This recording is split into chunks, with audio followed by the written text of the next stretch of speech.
I'll start. And I'll introduce you as Anna and Christina from Zagreb, Croatia. And I hope you guys have a great presentation. Everybody enjoy. Thank you. I'm going to start sharing now. All right. Hello, everyone. Thank you for being here. And good morning from Zagreb, Croatia. It's 7:15 here.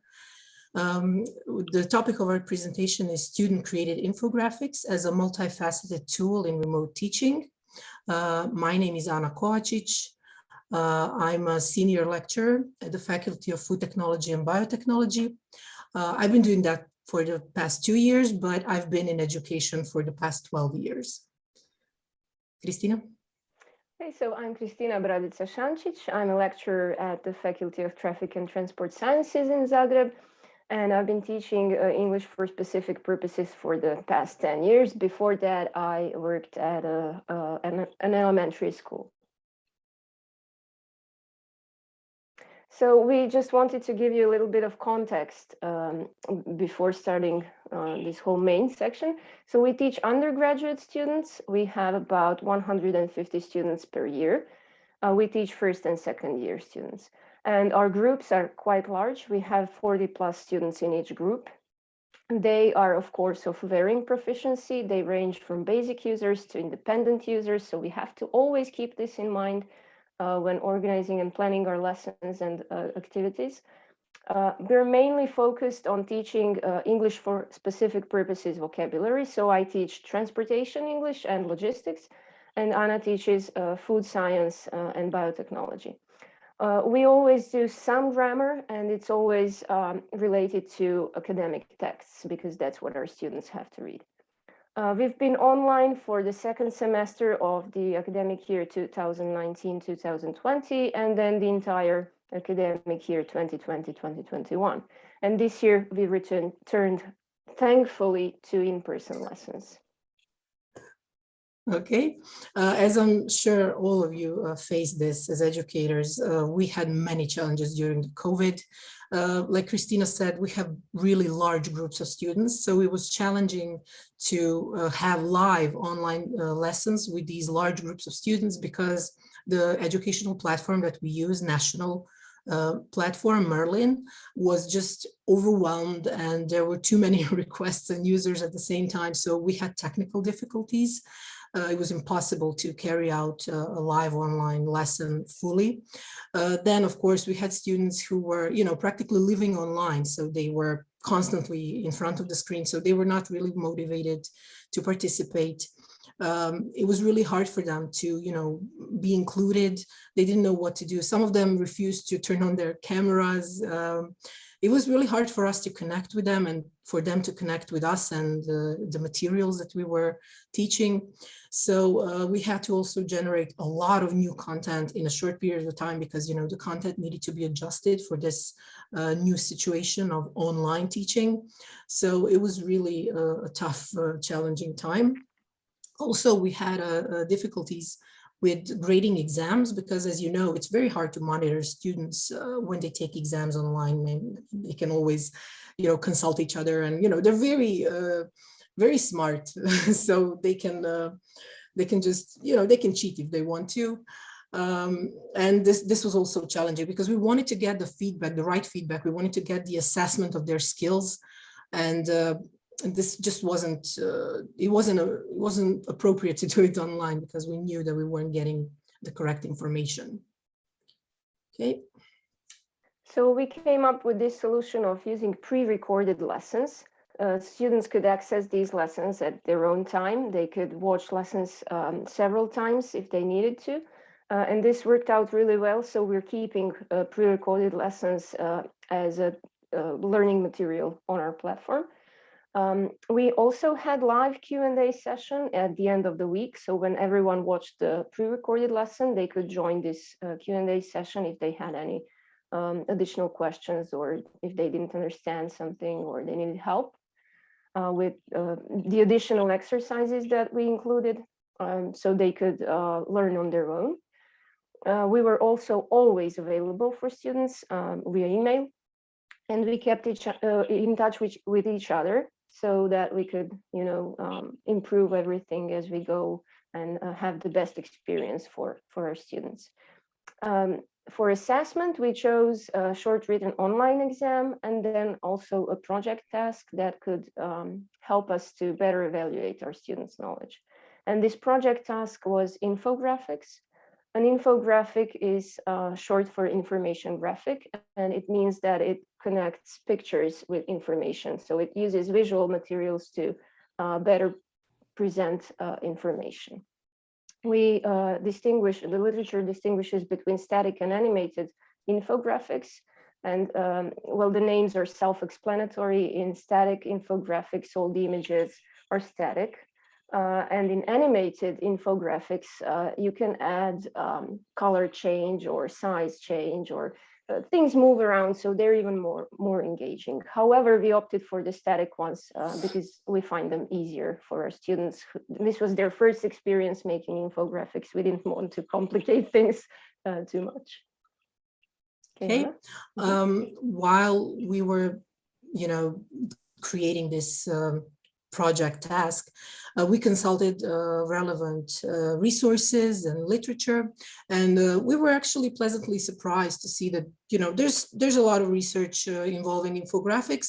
However, still they're not widely used. So all of these researchers actually at the end of their papers encouraged people and educators to employ and use infographics in their educational processes.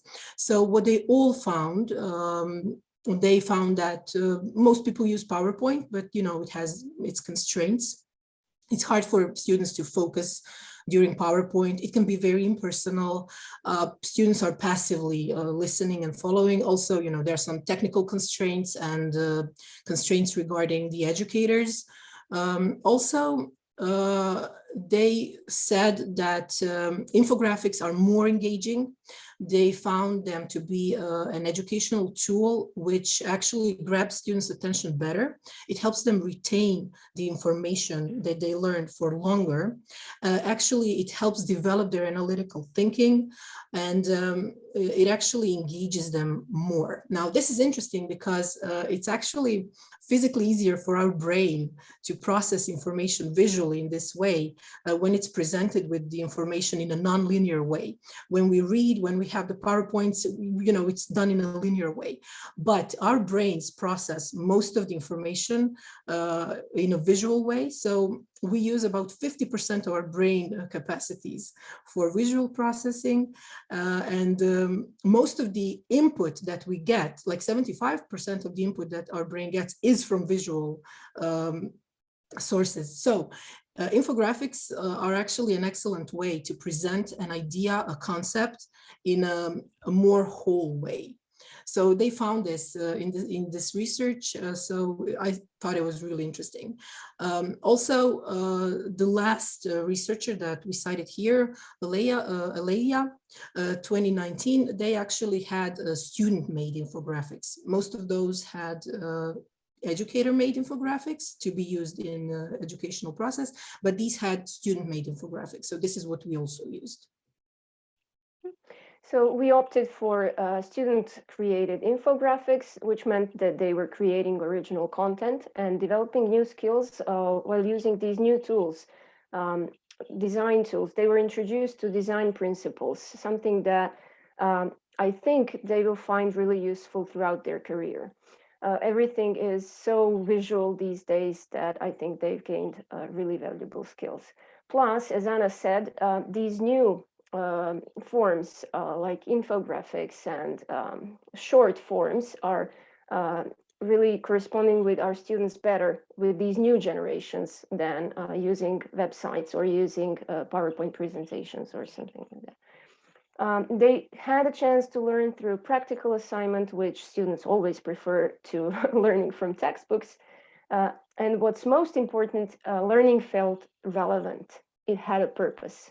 They knew why they were doing this. They produced something of their own, and that really helps their motivation. Another great thing was that this really suits visual learners and learners who learn through practical tasks. And these students are usually the ones who are not that engaged in language lessons.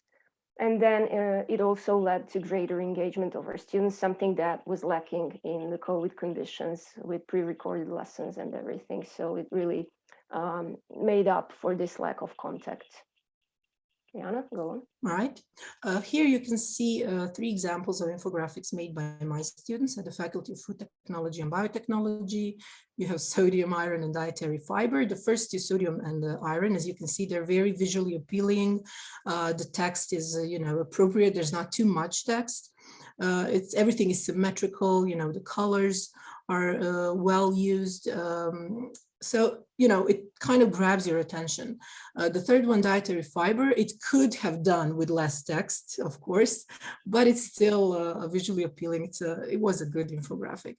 All of our infographics have sources cited. We were very particular about this, and we insisted that our students learn to cite sources, and that it was important when you produce something new, that you did your research. And also all of their names are stated on the infographics because this is their original piece of work. Here we have some of Christina's students' infographics from the Faculty of Transport. As you can see, again, beautiful visuals, very symmetrical, not too much text, not overwhelming. And actually, we have the last one I want to show you. It's an interactive one, the active, it's not a static one, like Christina said. Okay, so you can see when we hover over it, you can get extra info, and actually it engages you even more. It's even more inviting.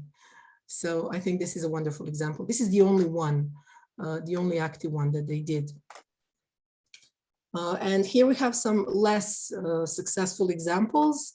As you can see in the first one, we have practically a table, so it's not really qualifying as an infographic. The second one is, there's just too much text. It's not very symmetrical. It's not very visually appealing. You don't even know where to start. And the third one is all over the place a little bit. So they just wanted to do so much. And it's just, it's not very symmetrical. The colors are not coordinated. So yeah, these are just some examples of less successful ones. Yeah. Okay, so I will explain how I did the task, and then Anna will explain how she did it with her students. First of all, I had a pre-recorded lesson where I explained really in great detail how they were supposed to do this and what an infographic is. And I provided many examples so they could get an idea of what I was expecting them to do. And they all worked individually, and they could choose their own topics. It just had to be related to our lessons. So something that was even remotely related to anything that we were doing, I accepted these topics. And then they also had a free choice of the design tool. I gave them several options. I said that if they find anything else, they can also use it. It didn't matter. And then the students had this form that led them through all the steps of the design process before creating the infographic. I made this for them, and they had to submit this. They received feedback if they were on the right track, and then they made the first version. I again gave them feedback, and then they submitted the final version, and I graded this final version. Okay, my process was a little bit different because I decided to test, and I decided to actually have them polish their group working skills, their collaborative learning skills. So I assigned them in groups of 5 to 6. They could freely choose whomever they wanted to work with. However, I provided the topics, and then when the group, when one group, applied, then I would assign them the topic. I suggested that they used Canva, which is an online free tool for design. Of course, it wasn't mandatory. They could use whichever online tool they found appropriate. Also, I gave them very detailed instructions and examples. They had a pre-recorded lesson with lots of examples, and they had all the materials available at all times. Also, we communicated constantly. I gave them feedback constantly. If they were unsure about anything, they could email me, we would discuss it. Also, I even proofread their infographics, so they could ask me, you know, English questions, etc. So I was always available to them and, you know, encouraging them on this task. So I did not give them a special separate grade for these, but it was 1/3 of the final grade. It was something that was mandatory for them to complete the course.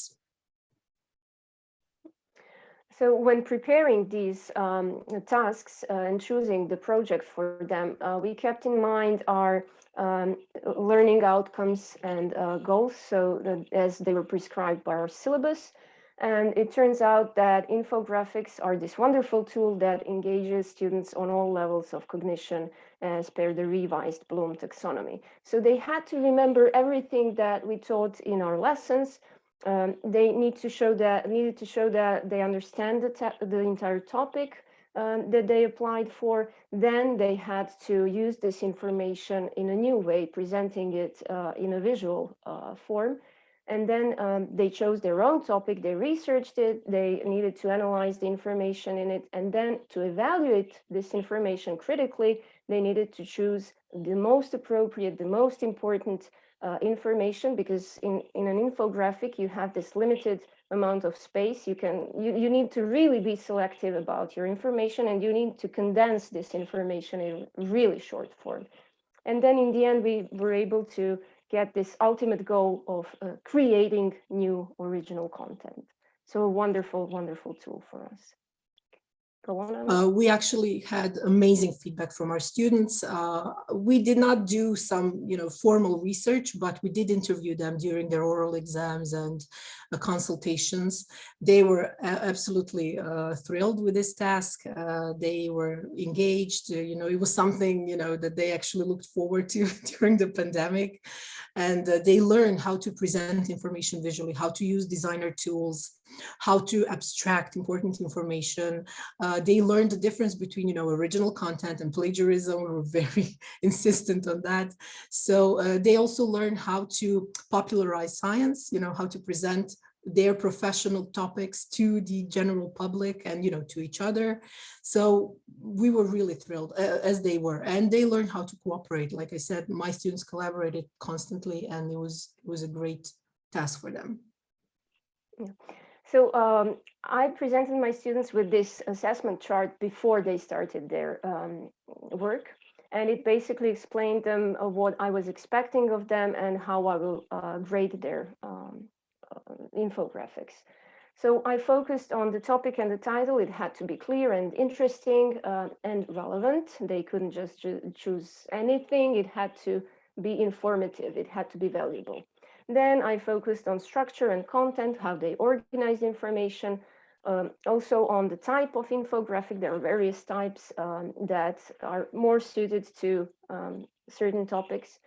So if it supported their topic well, and then on the how they use their visuals, if they really provided this benefit of infographic, or if they didn't really. As you said, as you saw in the examples, some were successful, others were not.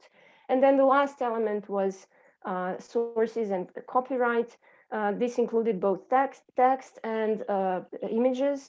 I said that they could use free images, but if they had to use something that was not free, it was acceptable because it's used in education and it's not monetized. However, I didn't encourage this practice. I really preferred them using free images. Okay, we went one step further and we published our infographics on Instagram. All my students are on Instagram. So this was a way to present them to the general public and other students, and to popularize our, to promote our faculty. So you can find them at infographics.pbf. Currently we have 805 followers. And we still publish our infographics. As you can see, it was also an opportunity for us, for students to practice their English. A student is an administrator. Here I supervise everything. Every post has a short introduction to the topic, so this was also an opportunity for them to polish their English skills. Also, this is what it looks like on our Instagram feed. So of course we had to cut our infographics and, you know, put them in the Instagram form of this. I'm sorry, I'm missing the word. It's not a cube, but yeah. What? Square, thank you. Square, yeah. So early in the morning. Yeah, it's very early. So they had to be squares, and but it's still very visually appealing, as you can see. And also it kind of serves like the little repository for them. So whenever they want to go back to the topic or revise, they have everything on Instagram, you know, as they're browsing there anyway. Yeah. So to conclude, we were really thrilled with this whole task and how it turned out. We were successful in resolving our COVID-related issues, and we found it really valuable tool for large groups. It helped us manage these groups and provide these much needed contact with our students. And it really supplemented our pre-recorded lessons well. So we didn't have contact during the lessons, but we did have through this task. And it really increased their engagement, and we received excellent feedback from our students. They were really thrilled with this task. In terms of using it as an evaluation tool, it turns out that it is effective and it doesn't put too much extra effort on the teacher.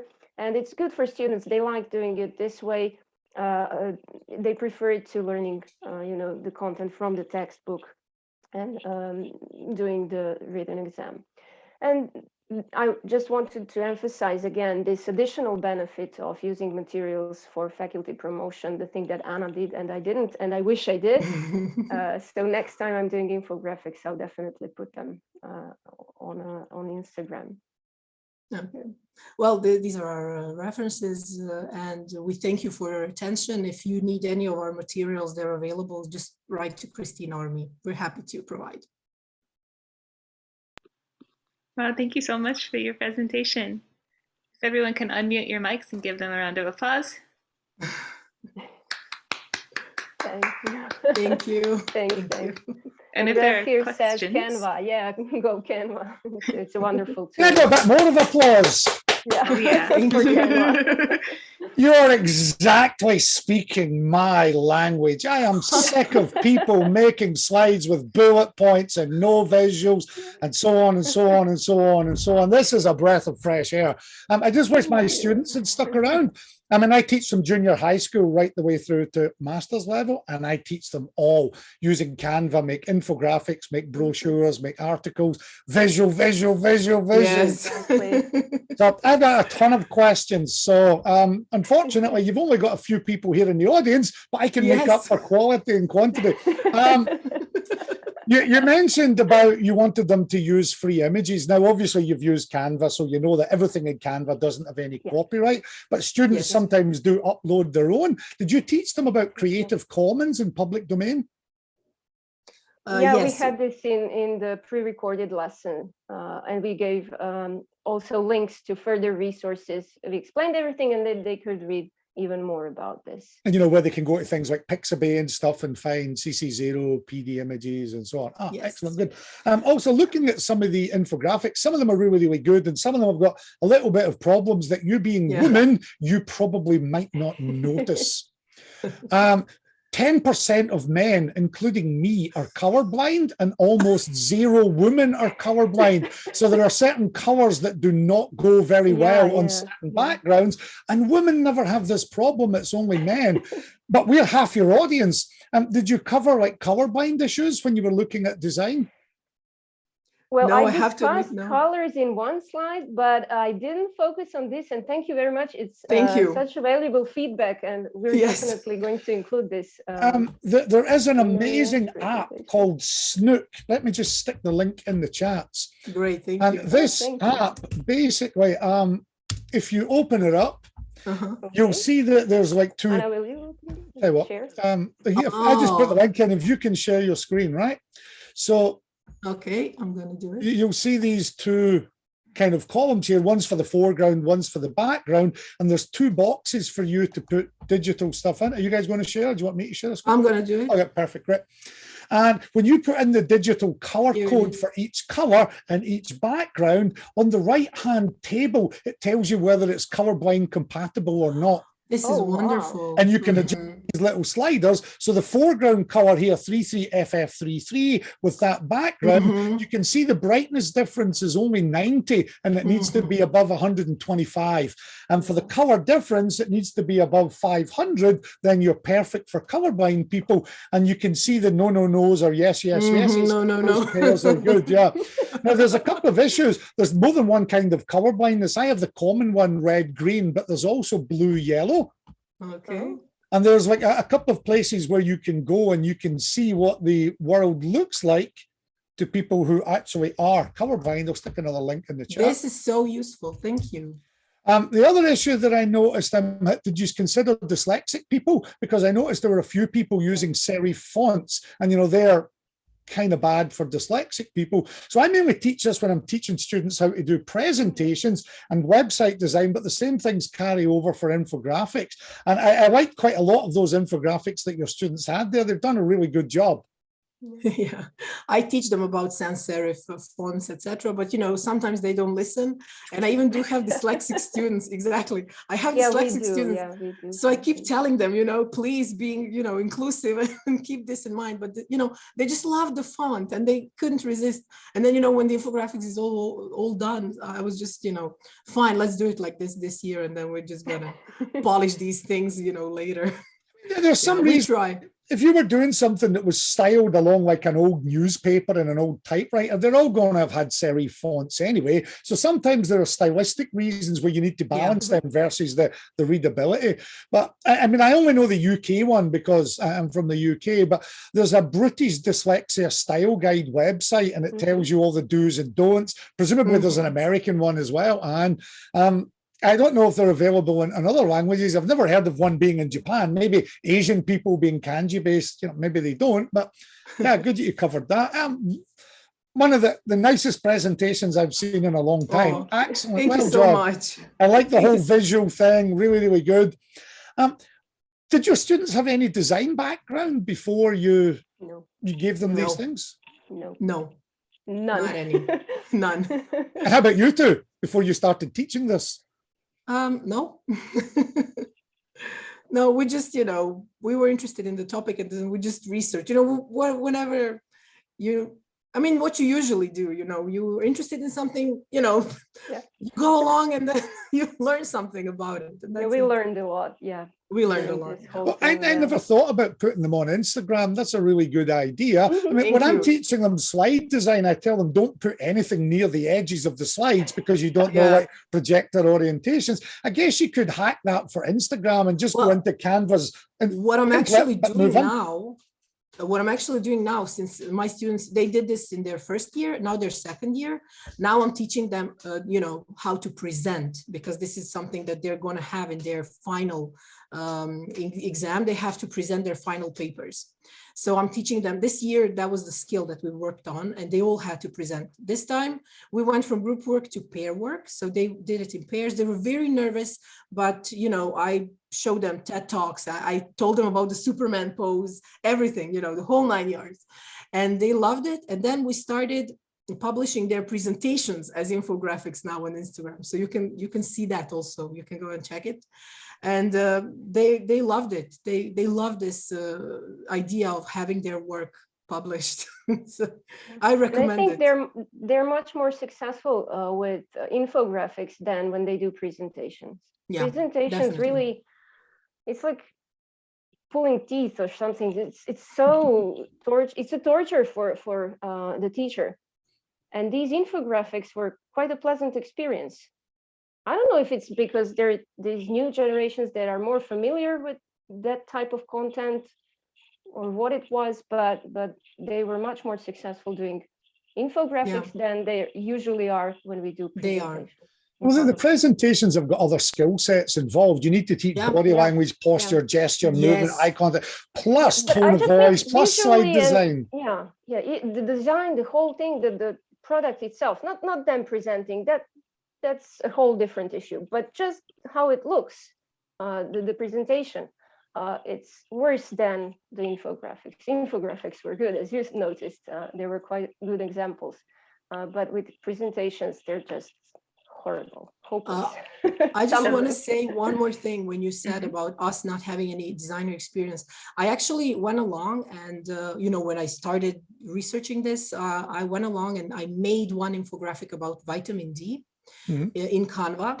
And I showed my students what I did. And I told them, look, this is what I learned from my experience. Don't do this. Don't do that. This was wrong. This was my first attempt. This was my second attempt. This was my third attempt. And they really appreciated me going through the whole process with them. So they like that. We connected on that level as well. I don't have any design experience either, largely self-taught. I would recommend this book if you haven't already seen it. Oh, Presentation Zen. And one other one, just pulling them off. I'm so sorry. The time is over. Yeah. 2 must-reads for designing slides. All right. Thank you so much. Hey, I don't mind. I always love seeing presentations then.